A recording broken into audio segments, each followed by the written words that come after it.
Hi everyone, happy 2022. Welcome back to Mental Health Tips with Leora.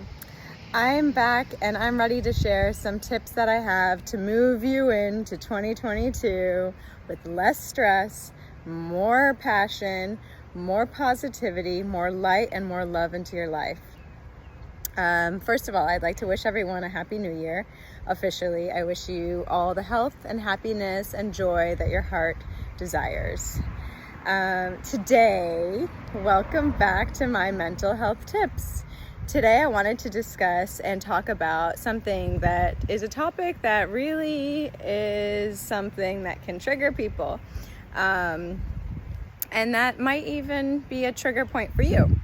Today I wanted to discuss anger management. And relevant to going through the holidays right now, it's a great way to understand how to cope and deal with your anger. Because it is inevitable that we are going to have fluctuating feelings. If we're not living, then we're kind of at a straight line. But if we're experiencing life and we're living life to its fullest, we're going to have those peaks and those valleys.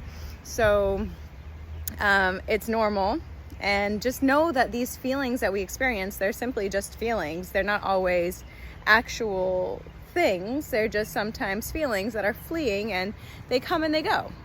So if we're patient enough, we can kind of watch the feeling and let it just kind of process and dissipate through our lives and just kind of run through our bodies, rather than holding on to a feeling and obsessing over it and thinking over it and running it through our heads over and over and over again. Because that just gives us, a headache and a waste of time, really. Just processing the same thing over and over again doesn't really get much done. So what I want to talk about today is how to control your anger, or even better, how to channel your anger and where to put your energy.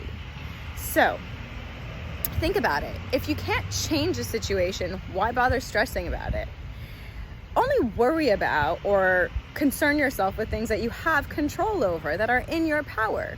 So it's in our power to choose happiness or anger or joy or sadness.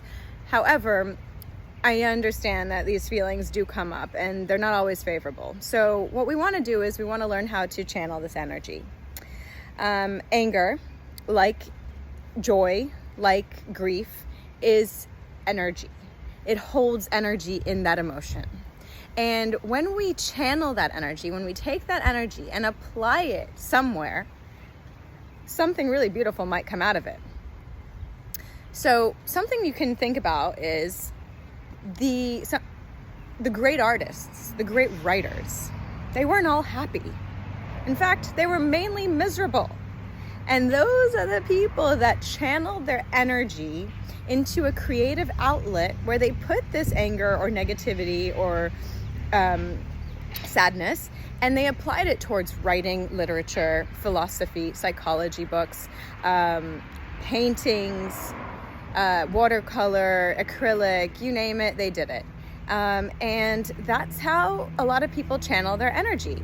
Sometimes you might choose something like exercise, which is also great. As you know, I totally condone that and think that that's a great outlet. But sometimes it is a little bit more of a creative outlet. And I have to say that some of the best writing, some of the best artwork, some of the best creativity comes from pain. So it's up to us to take our pain and transform it and transmute it into something more beautiful. It doesn't just happen overnight. It is a thought out process. It takes deliberate, conscious effort to make this happen. So when you have a bad emotion like anger that is volatile, instead of living with that pain and sharing it and bleeding it onto others so that they feel your anger and you transfer all that energy onto them, try to take it within you and transmute it into something beautiful, something that is expressive, so that you get that emotion out, but at the same time you are sharing what's in your heart and in your mind. So that's how I approach my anger. And yes, it's easier said than done. I will agree with that. However, it's definitely wise to consider using your strong emotions, towards creativity or positivity. So let's take this conversation a little further and understand